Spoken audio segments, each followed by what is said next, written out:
சாயப்பாவோட வருகை இங்கே பலருக்கு இல்லை. சிலருக்கு சாயப்பா அவங்க வீட்டுக்கு வந்தாங்க, வந்துட்டு உடனே கிளம்பிட்டாங்க. ஏன்னா இந்த விஷயங்கள் எல்லாம் நடந்ததால் அவருக்கும் அது பிடிக்கலை. காலம் இன்னமும் இருக்கு, இன்னமும் அவர் நினச்சா வருவார். ஆனால் நினைக்கிறதுக்கு உண்டான வழிகள் இதில் நம்ம ரொம்ப தெளிவாக சொல்லியிருக்கோம். அவர் வந்தாருன்னா உங்கள் வாழ்க்கையில் ஏற்படக்கூடிய மாற்றங்கள் எப்படிப்பட்டது, திரும்ப போயிட்டாருன்னா வாழ்க்கையில் என்னென்ன பிரச்சனைகள் வரும், அவர் வராமலே இருந்தால் இன்னும் எவ்வளோ பெரிய ஆபத்து நமக்கு காத்திருக்குது, இதையெல்லாம் முழுவதுமாக சொல்லியிருக்கோம். இந்த பதிவை உணர்வு பூர்வமாக நீங்கள் கேட்டிங்கன்னா இந்த ஆடியோ முடியறதுக்குள்ள ஏதாவது ஒரு ரூபத்தில் அவர் வருகை அப்படின்றது நிச்சயம். ஒரு ஆடியோ கேட்கும்போதும் இது எனக்கானது அப்படின்றத ஒரு அட்டெண்டன்ஸ் கொடுக்குற மாதிரி ஒரு லைக் பட்டனை ப்ரெஸ் பண்ணிவிட்டு அதுக்கப்புறமா ஆடியோவை கேளுங்க. முழு பயனை நீங்கள் நிச்சயமாக இன்று இரவு பெறுவீர்கள்.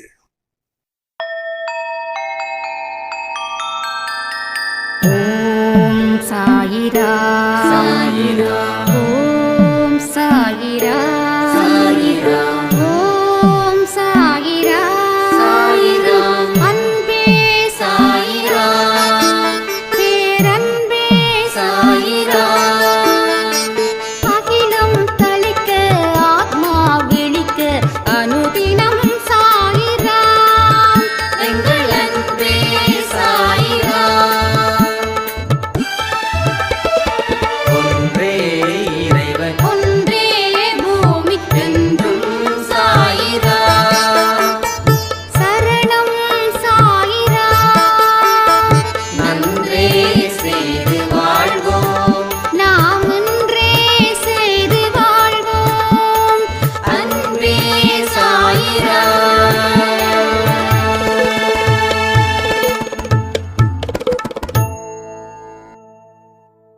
சைரா, என் உயிரின் உயிரானவர்களே, உன்னை வீழ்த்த ஒருவனும் இல்லை,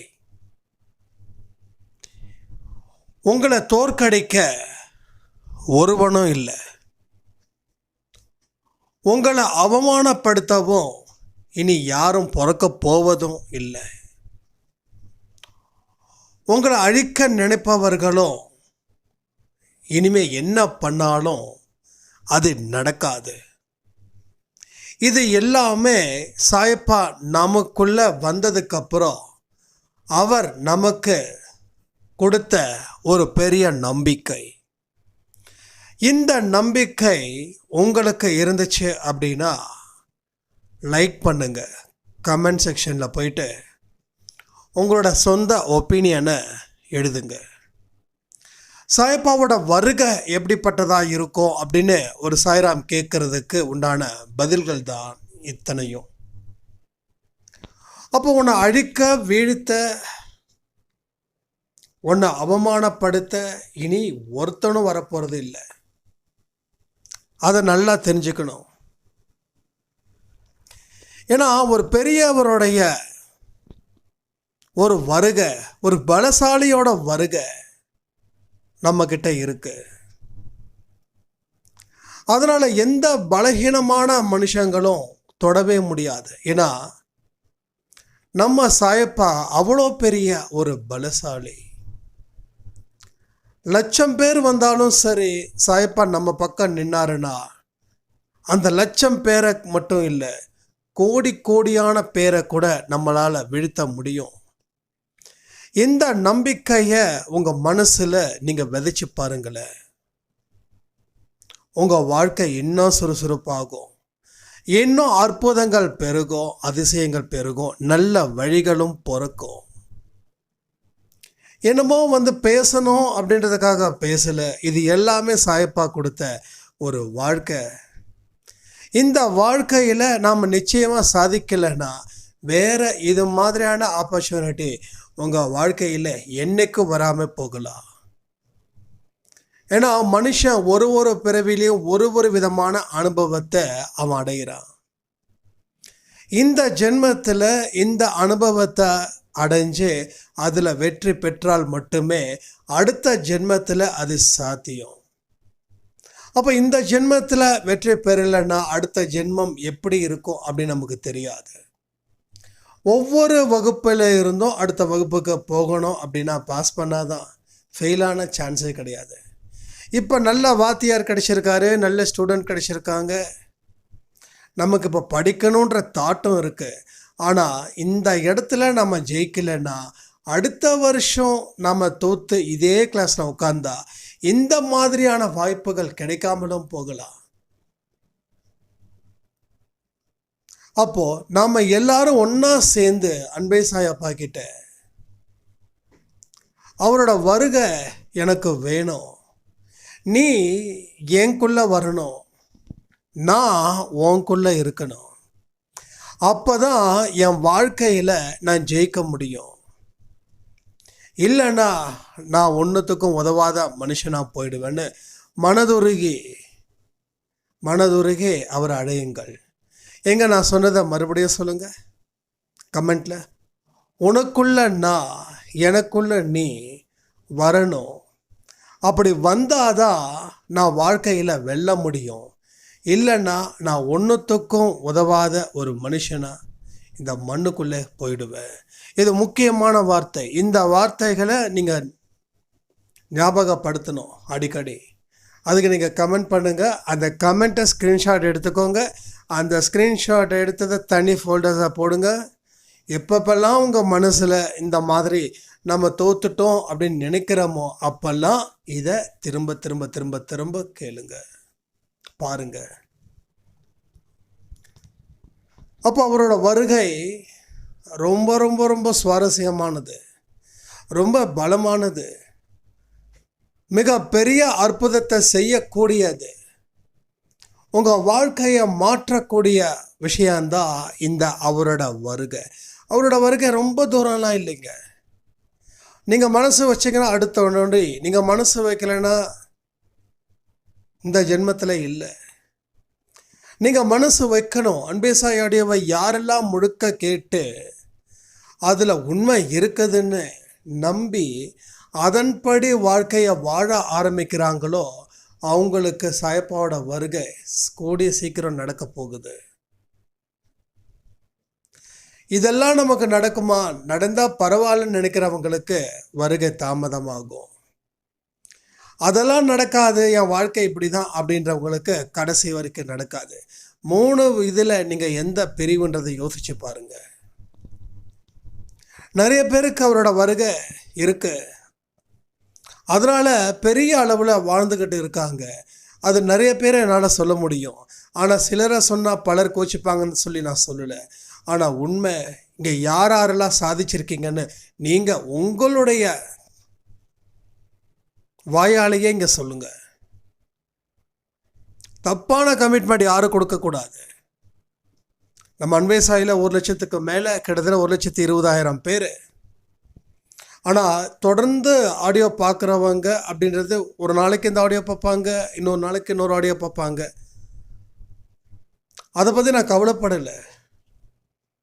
ஸோ இந்த ஆடியோவை கேட்குறவங்களுக்கு வாழ்க்கையில் என்னென்ன மாற்றத்தை சாயப்பா ஏற்படுத்தியிருக்காங்க, நீங்கள் வெற்றிகரமான மனுஷனாக வாழ்ந்தீங்களா, நீங்கள் எதிர்பார்த்ததோட ஒரு படி மேலே இருக்கீங்களா, கமெண்ட் பண்ணுங்கள். இன்னும் அது கிடைக்கலன்னா பிரச்சனை இல்லை, அதுக்கும் கமெண்ட் பண்ணுங்கள், நோ ப்ராப்ளம். ஏன்னா நீங்கள் 2வது கேட்டகரியில் இதெல்லாம் நடந்தால் சரியாக தான் இருக்கும் அப்படின்னு நினைக்கிறீங்க இல்லையா? அப்போ உங்களுக்கு இன்னமும் அதற்கு உண்டான வழிகளை நீங்கள் தேர்ந்தெடுத்துட்டீங்க. ஆனால் அந்த வழியில் செல்வதற்கு உங்களுக்கு ஏதோ ஒரு சூழ்நிலை காரணமாக தடையாக இருக்குது, அவ்வளோதான். அந்த தடையை சரி பண்ணிடலாம், எல்லாமே சரி பண்ணிடலாம்.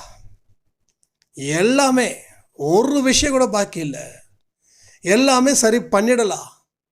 நான் அடித்து சொல்கிறேனே, நீங்கள் ஃபீல் பண்ணாதீங்க, நீங்கள் மனசில் போட்டு குழப்பத்தை கொடுக்காதீங்க, தயவு செய்து அழுவாதீங்க, பிரச்சனைகளை தீர்க்க முடியலன்னு சொல்லி கவலைப்படாதீங்க. ஏன்னா நானும் ஒரு காலத்தில் இந்த பிரச்சனைகள் எல்லாம் தீர்ந்தா கண்டிப்பாக உலகத்தில் ஒரு அதிசயம் நடந்தால் மட்டும்தான் அப்படின்னு நான் அதை தான் நம்பினேன். சாயப்பா மேலே நம்பிக்கை இருந்தும் எனக்கு இருக்கக்கூடிய பிரச்சனைகள் அப்படிப்பட்டது, மலையளவு. அதாவது ஒரு மனுஷனுக்கு சொல்லுவாங்க கழுத்தளவுக்கு பிரச்சனைன்னு, எனக்கு கழுத்தெல்லாம் தாண்டிடுச்சு. அதாவது ஒரு நீச்சல் அடிக்க தெரியாதவ குளத்தில் விழுந்தா அவனோட உச்சி முடியை பிடிச்சி தூக்குவாங்க இல்லையா, அதில் அவன் தப்பிச்சானா உண்டு. ஆனால் தப்பிப்பதற்கு 90% வாய்ப்புகள் இல்லை அப்படின்ற ஒரு நிலைகளையும் முயற்சி பண்ணுவாங்க. அதில் 10% வாய்ப்பு இருக்குல்ல அப்படின்னு. ஆனால் 90% வாய்ப்பு இல்லை, 10% வாய்ப்பு இருக்குது. அந்த 10% கேட்டகரி தான் நான். இன்னும் கூட குறைச்சி கூட சொல்லலாம், 1% கூட சொல்லலாம். ஏன்னா எனக்கு இருக்கின்ற பிரச்சனை என்னோட சூழ்நிலையில் இருந்து நான் சொல்கிறேன். அப்போது நீங்கள் இந்த மாதிரியான கவலைகளை விட்டுடுங்க, கண்ணீரை விட்டுடுங்க. இது நமக்கு தேவையில்லை. ஏன்னா வாழ வழி தெரியாமல் நாம் இல்லை, வாழ வழி இப்போ தெரிஞ்சிடுச்சு. இதுக்கு முன்னாடி தெரியல, வாழ்க்கையை தொலைச்சோம். இப்போ தெரிஞ்சிடுச்சு, வாழ்க்கையை ஆரம்பிக்க போகிறோம். உங்கள் ஏஜ் பற்றி கவலைப்படாதீங்க. என்னப்பா 60 ஆயிடுச்சு என்ன சொல்கிற அப்படின்னா, 60 ஆயிடுச்சு, 60 தான் ஆச்சு. அடுத்தது 0வில் இருந்து தான் உங்களோட கவுண்ட்டு. உங்களுக்கு 60ஓடு முடிஞ்சிடுச்சு, அடுத்தது 0 இல்லை அப்படின்னா நீங்கள் கஷ்டப்பட வேண்டிய அவசியமே இல்லை. 0ன்றது என்னது? அடுத்த பிறவியை சொல்கிறேன். எஸ், 60 நான் கற்றுக்கிறேன்.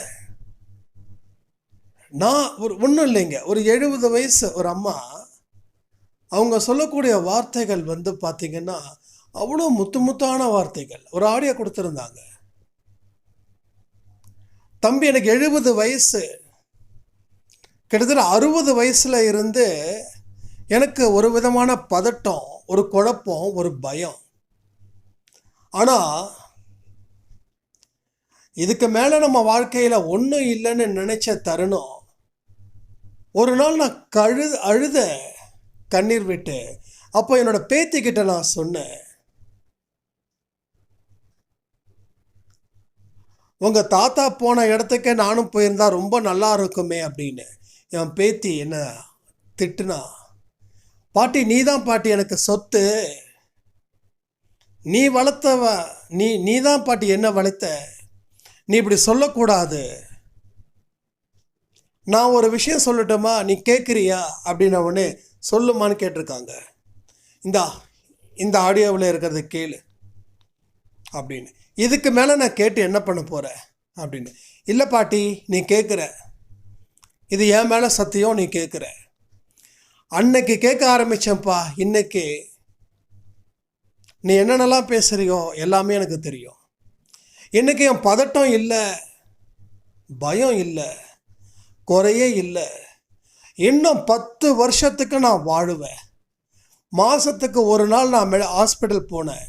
ஆனால் இப்போ ஹாஸ்பிட்டல் போக வேண்டிய வேலையே இல்லை. எனக்கு பிரச்சனைகள் எதுவுமே இல்லை. எனக்கு பிபி இருக்குது, சுகர் இருக்குது, எல்லாமே நார்மலாக இருக்குது. ஹாஸ்பிட்டல் போகிற அளவுக்கு எனக்கு எந்த பிரச்சனையும் இல்லை அப்படின்னு. ஏன்னா அவர் வருகை அப்படிப்பட்டது. வருகை பாருங்கள், 60-70 வயசு அம்மாவுக்கு பேத்தி மூலமாக அவரோட வருகை. ஸோ சாயப்பாவோட வருகை யார் மூலமாக தான் வரும்? எனக்கு சாயப்பாவோட வருகை என்னோட அண்ணா மூலமாக வந்துச்சு. ஸோ உங்களுக்கும் சாயப்பாவோட வருகை யார் மூலமாவது வந்திருக்கும். நல்லா யோசிச்சு பாருங்க. யாராவது சொல்லியிருப்பாங்க, என்னப்பா இவ்வளோ பிரச்சனை இருக்கா, நீ சாயப்பாவை கும்பிடு அப்படின்னு. அந்த இடம்தான் அவரோட வருகை. ஆனால் அவரோட வருகையை நம்ம சரியாக பயன்படுத்திக்கல. வராரு, நிற்கிறாரு, பார்க்குறாரு, இருக்கணுமா வேண்டாமான்னு டிசைட் பண்ணுறாரு, இருக்கணும்னா இருக்கிறாரு, போகணும்னா போயிடுறாரு. என்னம்மா நீ கூப்பிட்ட நான் வந்தேன், ஆனால் எனக்கு கம்ஃபர்டபுள் இல்லையே, நான் இங்கே இருக்கிற மாதிரி வசதி இல்லையே. வசதினா என்ன? ஏசி, டிவி, ஃப்ரிட்ஜு, பெட்டு, இதே இல்லை வசதி. உன் மனசுல நான் குடியிருக்கிறதுக்கு உண்டான வசதி இல்லையேன்றாரு. உன்னோட வீடு ரொம்ப அழுக்கு படிஞ்சு கிடக்குது, ஓட்ட ஓட்டையா இருக்குது.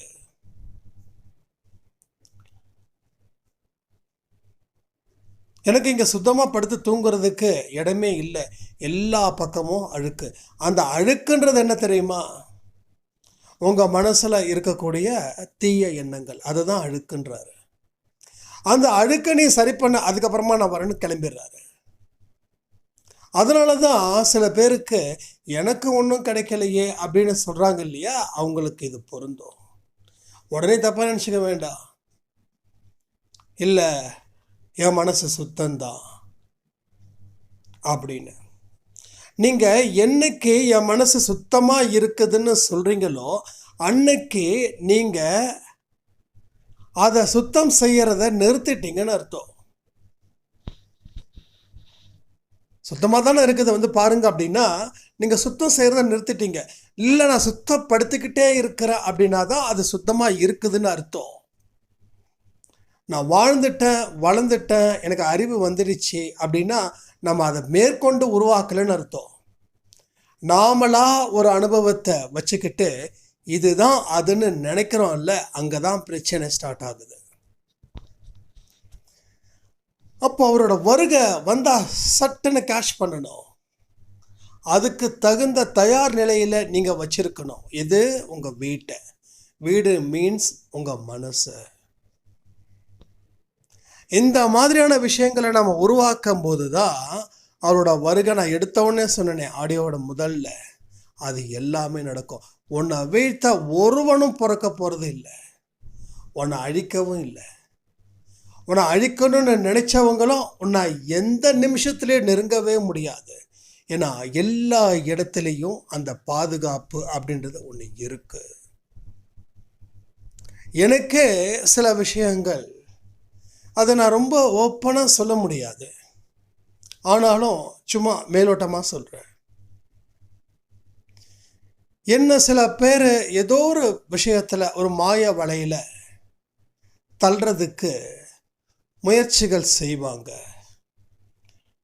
ஆனால் அந்த நேரத்தில் சாயப்பா ஒரு பெரிய ஒரு பாதுகாப்பை அமைச்சு கொடுத்துடுவார். அப்போ தான் நான் நினச்சேன், நான் வந்ததுக்கு அப்புறம் எந்த ஒரு மாய வலையும் உன்னை பின்னாது. அப்படி எப்போ பின்னுதோ அப்போ நான் அந்த வலையை அறுத்து விட்டுருவேன். ரைட்? இது நடக்குது, இது நடந்துச்சு, நடக்குது. இது எப்போ வேணாலும் நடக்கலாம். அப்போ அவரோட வருகை இருந்துடுச்சுன்னா, அவர் ஒன்ஸ் வந்துட்டாருன்னா அவர் போக மாட்டார். ஆனால் அவரோட வார்த்தைகளை நீங்கள் அவரோட வார்த்தையை நீங்கள் எடுத்துக்கிட்டு அதை செயல்படுத்தலை அப்படின்னா உங்களை விட்டுட்டு போயிடுவார். அவர் வரணுமா போகணுமா நீங்கள் முடிவு பண்ணுங்க. ஸோ எல்லா டெசிஷனும் உங்களுது தான், எல்லா கன்க்ளூஷனும் உங்களுது தான், எல்லா இன்ட்ரடக்ஷனும் உங்களுது தான். நீங்கள் என்ன மாதிரி ஸ்டோரியை எழுதுறீங்களோ அந்த ஸ்டோரியை சுமூகமாக ஆக்கிறதும் நீங்கள் தான், அதை காம்ப்ளிகேட்டட் ஆக்கிறதும் நீங்கள் தான். இல்லை, எந்த முடிவும் இல்லாமல் அதை தொடர்ந்து அந்த கதையை உருவாக்கணுன்றதும் நீங்கள் தான். ஸோ எல்லாமே உங்களுது. நீங்கள் எதை நினச்சி உருவாக்குறீங்களோ அதுதான். ஒரு களிமண்ணை உங்ககிட்ட கொடுத்தா நீங்கள் குரங்காகவும் அதை உருவாக்கலாம், இல்லை விநாயகராகவும் உருவாக்கலாம். அது உங்கள் மனசு, உங்கள் எண்ணம், உங்கள் செயல், அதை பொறுத்து. அதே போல தான் வாழ்க்கைன்ற களிமண்ணை நம்மக்கிட்ட கொடுத்துட்டாங்க. நாம் எந்த மாதிரியான உருவத்தை செஞ்சால் சிறப்போ அந்த உருவத்தை செய்யணும். செஞ்சாதான் நாம் வாழ்க்கையில் சிறப்பான இடத்துக்கு போகவும் முடியும், சாதிக்கவும் முடியும். ஸோ குழப்பங்கள் ஏதாவது இருக்கா? இது வரைக்கும் பேசின வரைக்கும் குழப்பங்கள் இருந்துச்சுன்னா ரொம்ப தெளிவாகவே சொல்லுங்கள், ஒன்றும் பிரச்சனையும் இல்லை, பேசிக்கலாம். ஏன்னா இங்கே ஒரு வளர்ச்சி அப்படின்றது ஒன்று அடைஞ்சே தீரணுன்றதுல நான் மட்டும் இல்லை, நீங்களும் தெளிவாக இருக்கீங்கன்னு நான் நம்புகிறேன். எத்தனை பேருக்கெல்லாம் அந்த தெளிவு இருக்குது? என் வளர்ச்சி நான் வாழணும் அப்படின்னு சொல்கிறவங்க எத்தனை பேர்? கமெண்ட் பண்ணுங்க. நம்மளோட அன்பே சாய் குடும்பம் நல்லா கேட்டுக்கோங்க. என்ன சொல்கிறோமோ அதை செஞ்சே ஆகணும். சும்மா சொல்லிட்டுங்க போயிடக்கூடாது. நீங்கள் உங்கள் வாழ்க்கையில் எந்தெந்த விஷயத்தை செய்கிறீங்களோ அது மூலமாக உங்களுக்கு புது புது அனுபவம் பிறக்கும். ஆனால் எதையுமே செய்யாமல் விட்டீங்கன்னா அனுபவமும் பிறக்காது, உங்கள் வாழ்க்கையில் முன்னேற்றமும் அடையாது. எப்படியாவது 70 வயசு பாட்டியம்மா எனக்கு தெளிவாக இருக்காங்க. அப்போ அவங்களுக்கு என்ன ஏஜ் அப்படின்னு அந்த ஏஜை தூக்கி போட்டு நம்மளால் என்ன செய்ய முடியுமோ அதை செஞ்சாங்க. சொல்கிறேனே, மனதளவில் நீங்கள் எதை நினைக்கிறீங்களோ அதை நிச்சயமாக உருவாக்கலாம். நான் ஏற்கனவே சொல்லியிருக்கேன், உங்களுக்கு வயசாயிடுச்சுன்னு ஒதுங்காதீங்க. வயசாச்சுன்னா உங்கள் பொறுப்புகள் அதிகம். எத்தனையோ உங்கள் பேரன் பேத்திகள் நாட்டில் இருக்கக்கூடியவங்க சொல்கிறேன், உங்களோட சொந்த பேரன் சொந்த பேத்தி அவங்கள விட்டுடுங்க. எத்தனையோ குழந்தைங்க தப்பான வழியில் போகிறாங்க. அவங்களுக்காக பிரார்த்தனை செய்யுங்க. உங்கள் நல்ல மனசுக்கு கண்டிப்பாக நல்லதே நடக்கும். ஸோ பிரார்த்தனைன்றது சாதாரணது கிடையாது. மகாத்மா காந்திஜி சுதந்திரம் வாங்கினதுக்கு மெயின் ஒன்று சொன்னாங்க, கூட்டு பிரார்த்தனை. இந்த கூட்டு பிரார்த்தனை மூலமாக தான் நான் வெற்றி அடைஞ்சேன். அந்த கூட்டு பிரார்த்தனை இருக்கு, அதில் இருக்கக்கூடிய பவர்ஸ் அது மாதிரி. அப்போ நீங்கள் இதில் வயசானவங்க தான் பிரார்த்தனை பண்ணணும்னு இல்லை, எல்லாருமே சேர்ந்து பிரார்த்தனை பண்ணுவோமே. நம்ம நல்ல உள்ளத்துக்கு நமக்கு என்ன கேட்டாலும் கண்டிப்பாக அது மற்றவங்களுக்கு போய் சேரும். இல்லை சில பேர் அடுத்தவங்களுக்காக பிரார்த்தனை செய்கிறேன், எல்லாமே நடக்குது, ஆனால் எனக்கு மட்டும் எதுவும் நடக்கலை. இது ரொம்ப தப்பான ஒரு விஷயங்கள். இந்த மாதிரியான நினைப்பை நினைக்கவே கூடாது. நினச்சிங்கன்னா சாயப்பா அவங்கள விட்டுட்டு ஓடி போயிடுவார். நல்லா புரிஞ்சுக்கோங்க. இது நிறைய பேர் என்கிட்ட சொல்லிட்டு இருக்கீங்க. இதை நான் நிறைய இடத்துல சொல்லணும்னு நினைக்கிறேன், மறந்து போயிட்டேன். நான் மற்றவங்களுக்காக பிரார்த்தனை செய்கிறேன்னா ஆனால் நடக்குது, ஆனால் என் வாழ்க்கையில் மட்டும் அது நடக்கவே மாட்டேங்குது. நான் என்ன பண்ணுறதுன்னு சொல்லுங்கள். அப்போ நான் சொன்னேன், சரி நீங்கள் மற்றவங்களுக்காக பிரார்த்தனை பண்ணுறதை நிறுத்திடுங்க. அப்போ நிறுத்திட்டா எனக்கு நடக்குமான்னு கேட்குறாங்க. நீங்கள் பிரார்த்தனை மற்றவங்களுக்காக செய்கிறீங்க, அது நடக்குது, அதை நினச்சி சந்தோஷம் இல்லை. ஆனால் நிறுத்திட்டா எனக்கு கிடைக்குமான்னு நினைக்கிறீங்களே, இது என்கிட்ட நீங்கள் சொல்கிறதால மட்டும் இல்லை, உங்கள் மனசு அப்படி தான் நினச்சிட்டு இருக்குது. தெரியுதா? வாழ்க்கையில் ஏன் உங்களுக்கு இன்னமும் சில பிரச்சனைகள், இன்னமும் சில குழப்பங்கள், இன்னமும் தெளிவில்லாத விஷயங்கள் கிடைக்காம இருக்குதுன்னா அதுக்கு காரணம் இந்த ஒரு ரீசன் தான். நான் மற்றவங்களுக்காக பிரார்த்தனை பண்ணும்போது சாய்ப்பா நிறைவேற்றுறாரு, சாய்ப்பா எனக்கு ரொம்ப சந்தோஷம். எனக்கு கிடைக்கலனாலும் பரவாயில்ல, அவங்களுக்கு கிடைச்சிருக்குது. அந்த நல்ல உள்ளத்தை நீங்கள் கொண்டு வரதை விட்டுட்டு அதுலேயும் ஒரு மோசமான உள்ளத்தை நீங்கள் வளர்க்குறீங்கன்னா சாய்ப்பாவுக்கு அது விருப்பமானதை யோசிச்சு பார்த்தீங்களா? ஸோ நிச்சயமாக ஒரு விஷயத்த சொல்கிறேன், அதில் அவருக்கு எந்த விருப்பம் இல்லை.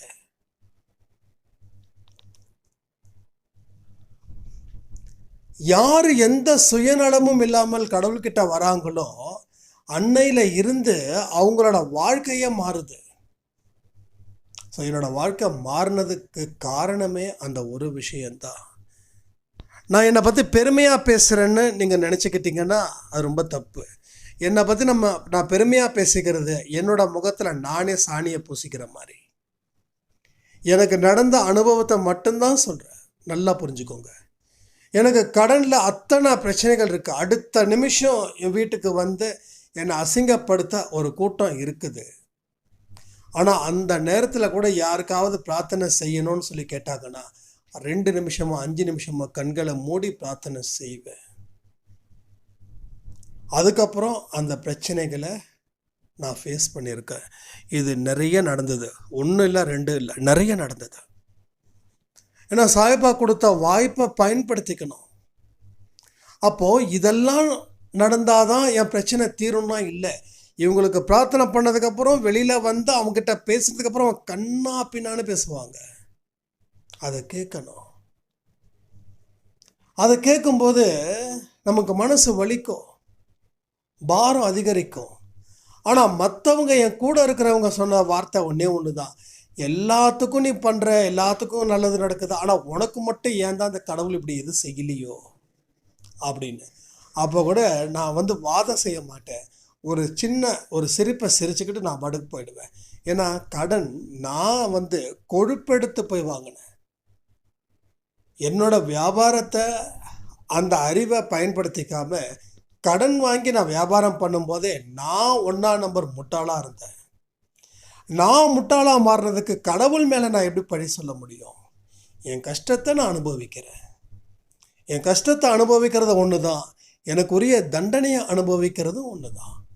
அவர் என்னைக்கோ பார்த்து எனக்கு செய்யட்டும், இல்லை செய்யாமலும் போகட்டும், அதை பற்றி எனக்கு கவலையே இல்லை. நான் சாயப்பா கிட்ட கேட்ட ஒரே வார்த்தை, வாழ்வோ சாவோ அது உன்னோடு. இனி நான் எந்த கடவுளையும் உன்னை விட்டுட்டு இன்னொரு கடவுள் பக்கம் போகிற மாதிரிலாம் இல்லை. இதுதான் லாஸ்ட்டு, இதுதான் கடைசி. இனி என்னை காப்பாற்றுறதும் காப்பாற்றாமல் போகிறதும் உன் இஷ்டம். நீ காப்பாற்றாமல் போனால் கூட நான் ஃபீல் பண்ண போகிறதில்ல, என்னை இப்படி பண்ணிட்டியேன்னு. உனக்கு ஒரு கணக்கு இருக்கும், அந்த கணக்கு எனக்கு தெரியாது. ஆனால் உன் கணக்கு என்னைக்கும் சரியாக இருக்கும், அந்த கணக்கு என்னைக்கும் தப்பாக இருக்காது. அதை நான் நம்புகிறேன். அதனால் என் வாழ்க்கையில் வரக்கூடிய கஷ்டத்தை கூட நல்லதுக்குன்னு நான் நம்ப ஆரம்பிச்சிட்டேன்னு அடிக்கடி சொல்லக்கூடிய வார்த்தைகள் தான் இவைகள். ஏன்னா நீங்கள் நினைக்கிறது தப்புன்னு நான் சொல்லலை, இது வரைக்கும் நினச்சிங்க, இனிமேல் அப்படி நினைக்கிறது தான் நான் தப்புன்னு சொல்கிறேன். இப்போது ஒருத்தவங்களுக்கு நீங்கள் பிரார்த்தனை செய்யும்போது அவங்களுக்கு அந்த பிரார்த்தனை மூலமாக அவங்க வாழ்க்கை மாறுதுன்னா, அப்போது அவங்களுடைய வாழ்க்கையில் ஏற்பட்ட ஏற்றத்துக்கு நீங்களும் ஒரு துளி காரணம். அந்த ஒரு துளி தான் உங்கள் வாழ்க்கையை இருக்கக்கூடிய பாவத்தையும் சாபத்தையும் தீர்க்க போகுது. சொல்லுவாங்கல்ல, சிறு துளி பெருவெள்ளம். அதே போல தான் சின்னதான புண்ணியங்கள் உங்கள் கணக்குக்கு தேவை. ஏன்னா கணக்கு ரொம்ப மைனஸில் போயிட்டு இருக்குது. அப்போ ஒவ்வொரு கணக்கும் நமக்கு தேவை. அந்த கணக்குகள் தான் அதாவது ஒரு கோட்டை கட்டுறதுக்கு ஒரு செங்கல் வேணும். செங்கல் ஒரு செங்கலாக தான் ஒரு கோட்டையோ ஒரு வீட்டையோ கட்ட முடியும். இந்த சின்ன செங்கலை வச்சு நான் எப்படி கட்டுறதுன்னா, இதுதான் உனக்கு, இதுலேருந்து தான் நீ ஆரம்பிக்கணும். அப்போ உன் வாழ்க்கையில் இருக்கக்கூடிய பிரச்சனைகளை தீர்க்கணும்னா சின்ன விஷயங்களும் அதுக்கு அஸ்திவாரத்தை கொடுக்குற அளவில் அதுதான் உன் வாழ்க்கையை மாற்றப்போகுது. இதை தெரிஞ்சுக்காம நீ கண்ணாப்பினான பேசுறது, எதையுமே புரிஞ்சிக்காம பேசுறது, இதை தொடர்ந்து நீ பேசிக்கிட்டே இருக்க உன் வாழ்க்கையில் என்னத்தை நீ சாதிக்க போகிற? ஸோ சாதிப்பது 0. ஸோ தோல்வி அடைவதுன்றது 100. ஆனால் நம்ம மாற்றணும், தோல்வின்றது 0, சாதிக்கிறதுன்றது 100 கொண்டு வரணும். ஆனால் கணக்கு உல்டாவாக மாறிடுச்சு. இது அங்கே போய் சேர்ந்துடுச்சு, அது இங்கே வந்துடுச்சு. இதான் பிரச்சனையே.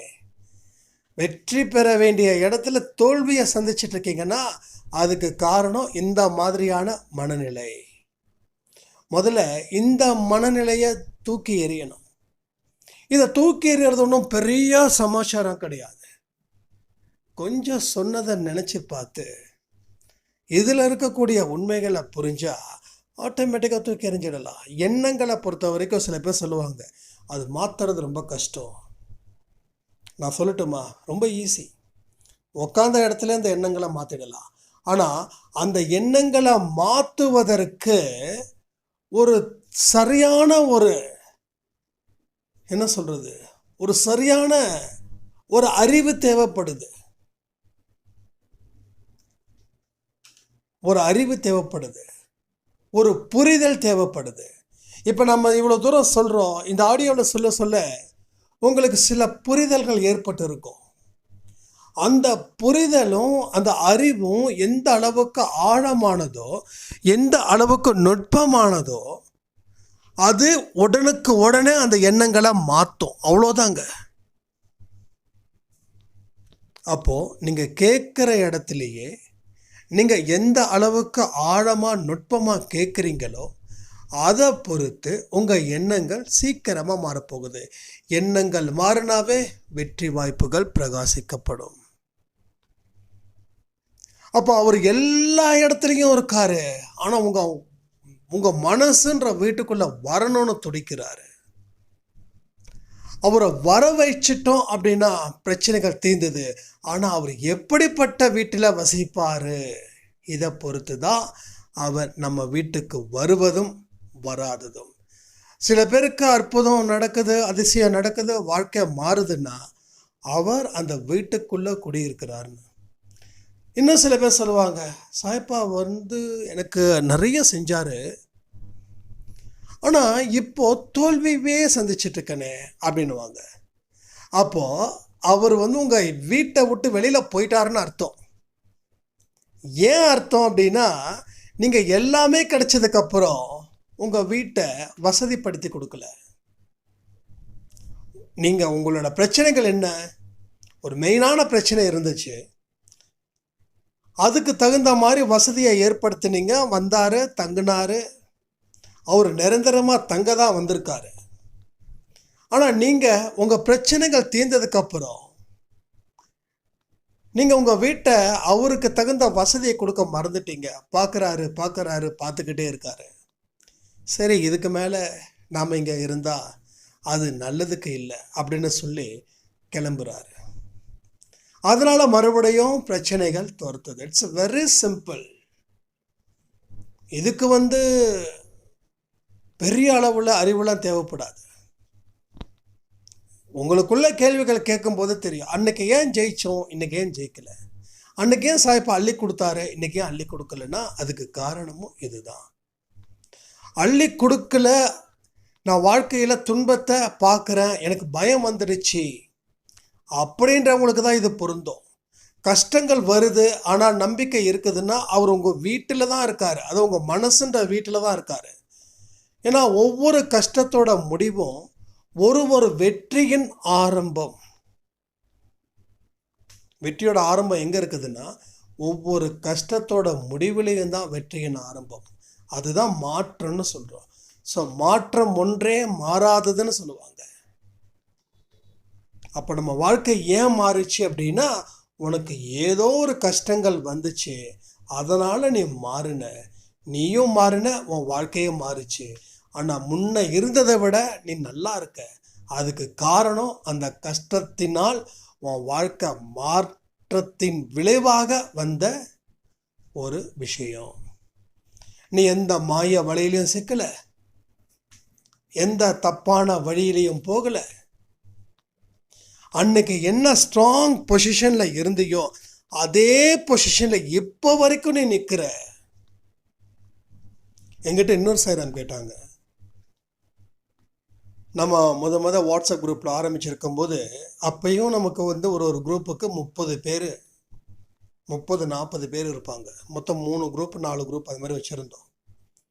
அதில் பழைய குரூப்பில் இருக்கிறவங்க யாரும் இல்லை. இப்போது என்னாச்சுன்னு தெரியல, நானும் கண்டுக்கலை. ஆனால் ஒரு சாய்ராம் என்கிட்ட பேசினாங்க, தம்பி நீ முன்ன இருந்ததை விட இப்போ ஸ்ட்ராங்காக இருக்க சாய்ப்பா கிட்ட, ஆனால் நாங்கள் முன்ன இருந்ததை விட இப்போ ரொம்ப சோர்ந்து போயிட்டோம், என்னப்பா காரணம் அப்படின்னு. அப்போ நான் என்ன சொன்னேன், நான் தினமும் சாய்ப்பா பற்றி தான் பேசிகிட்டு இருக்கேன், அதனால் எனக்கு அந்த ஒரு வரம் கிடைச்ச மாதிரி. ஸோ அன்னைக்கும் சாய்ப்பா பற்றி 10 நிமிஷம் பேசினேன், ஆனால் இன்னைக்கு சாய்ப்பா பற்றி 1 மணி நேரம் பேசிகிட்டு இருக்கேன். இப்போ கூட சாய் 365ல்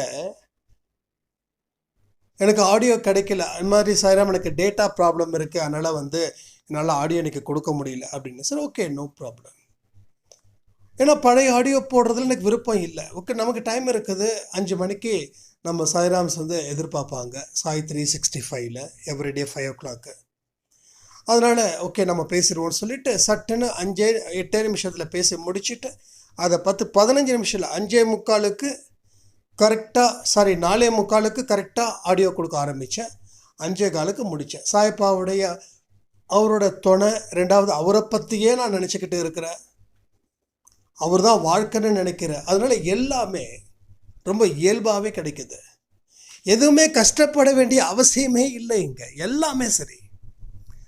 சாயப்பா கொடுக்குற ஆடியோவாக இருக்கட்டும், இல்லை என்னோட தனிப்பட்ட முறையில் இருக்கக்கூடிய பிஸ்னஸாக இருக்கட்டும், எல்லாமே ரொம்ப ஈஸி. ஏன்னா அவர் தங்கியிருக்காரு, அவர் தான் வழி நடத்துகிறாருன்ற உண்மை நமக்கு தெரியும் போது அப்போ எப்படி இருக்கும்? எல்லாமே ரொம்ப ஈஸியாக கிடைக்குது. அதனால தான் சொல்கிறேன், அந்த பயன் நீங்களும் பெறணுன்றது தான் என்னுடைய விருப்பம். அதனால் சாயப்பாவோட வருகை எப்படிப்பட்டதாக இருக்குதுன்னா இப்படி தான். அவர் வருகை ஏன் உங்களுக்கு கிடைக்கலன்னா அதுக்கு காரணமும் இவைகள் தான். இவைகளை சரி பண்ணிட்டா அவரோட வருகையை நான் ஃபீல் பண்ண முடியுமானா 200% அவரோட வருகையை நீங்கள் ஃபீல் பண்ணுவீங்கன்னு சொல்லி இந்த ஆடியோவை நான் முடிக்கிறேன். ஜெய் சாய்ராம்.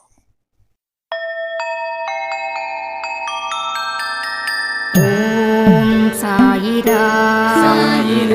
ஓம் சாயிரா.